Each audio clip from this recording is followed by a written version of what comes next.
is the SN1 reaction a stereospecific process? Well, on the last slide, we noted that the cationic intermediate in SN1 is a flat molecule.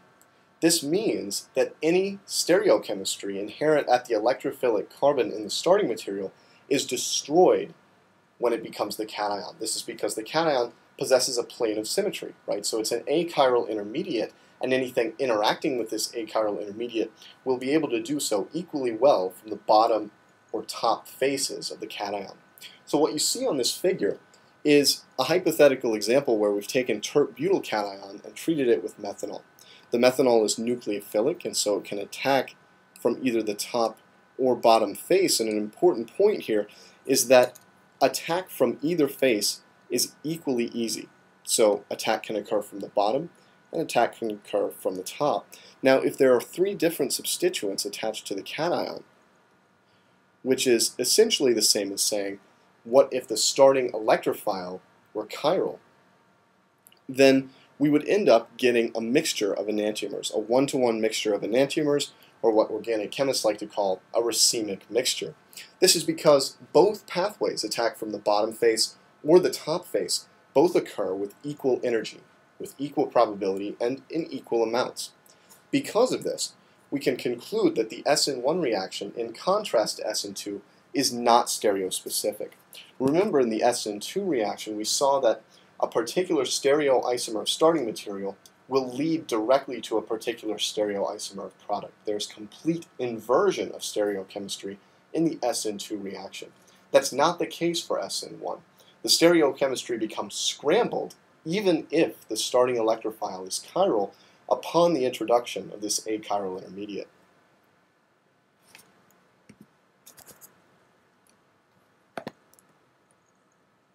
To take a look at a quick example, here you see a chiral electrophile.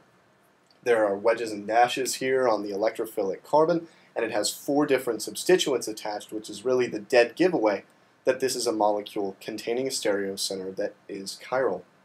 If we were to place this under SN1 conditions and treat it with methanol, the product we would get actually would possess this wavy bond where the new bond is formed. And what this wavy bond means is essentially an equal mixture of enantiomers.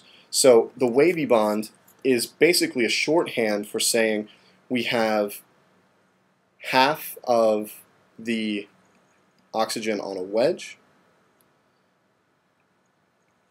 and half of the oxygen on a dash. It's much easier just to draw that wavy bond to indicate that the stereochemistry is either up or down in this case. Now notice that I have slyly left out the conditions that we would actually subject these reactants to, and that's something that you should think about in the context of what we talked about last time, and the conditions that favor the slow step DN, or nucleofuge dissociation.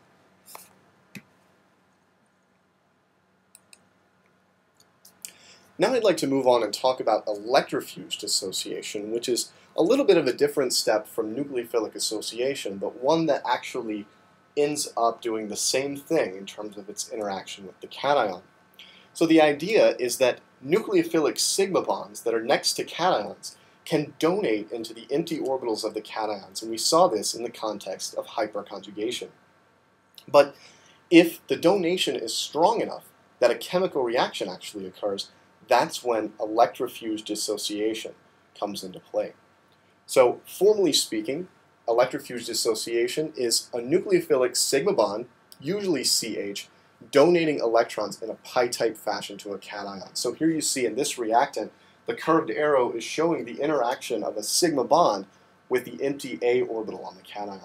This is a DE step, and it actually leads to the formation of a pi bond. This is pi-type overlap, and that's important to keep in mind here. It's sigma to A pi-type donation. Contrast this with the N to A sigma donation that we saw for the nucleophile association step. Now, last time we encountered this issue in looking at the elimination reaction. When multiple pi bonds are possible, which one forms, and how do we know? Remember last time that we reasoned this on the basis of more substituted double bonds being more stable. So when a double bond can form that's more substituted than another one, that will be the one that will tend to form under thermodynamic conditions.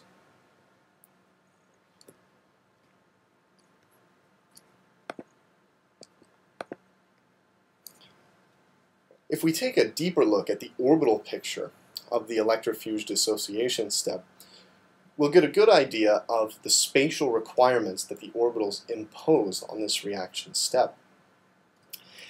Unfortunately, not just any old conformation of a molecule can undergo the DE step. There's a very strict requirement that that structure needs to fulfill in order for the orbital overlap to be good between the reacting orbitals, the donor and the acceptor.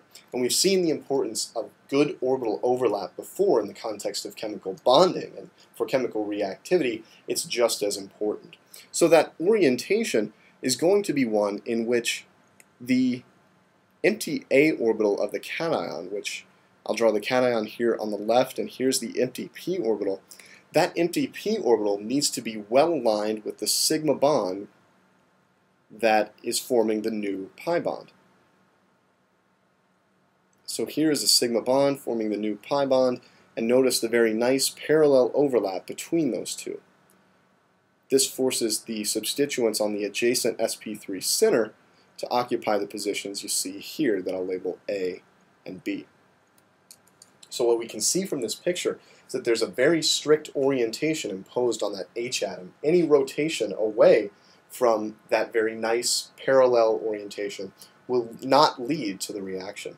This is what we would call the reactive conformation of that substrate with respect to the DE reaction.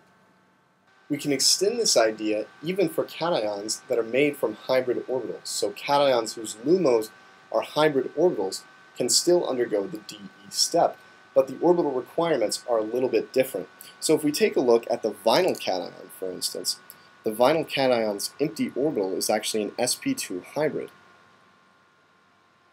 That's the LUMO of the vinyl cation right there. And we can ask the question, which of the two adjacent bonds will be the one that tends to migrate?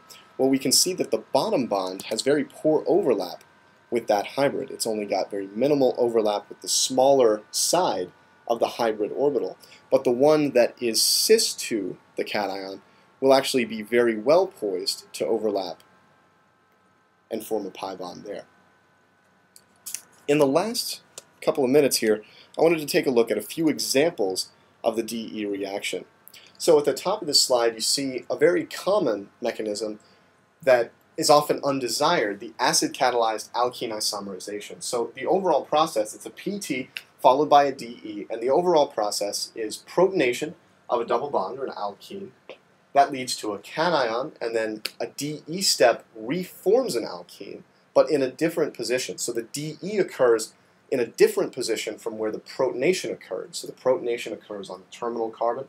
The DE step occurs on one of the inner carbons, leading to an isomerized product you see right here. So and notice that the isomerization brings the double bond into conjugation with this carbonyl. So whereas the original double bond, which we see over here, was not in conjugation with that carbonyl, over here in the products, we see it is in conjugation with that carbonyl. The Prinz reaction is a very famous example employing the DE step. The first step is AE. We'll talk about that in more detail next time. But then in the second step, after we generate a cation from nucleophilic attack by the double bond, dissociation of a proton in a DE type step leads to the product, which in this case is an allyl alcohol.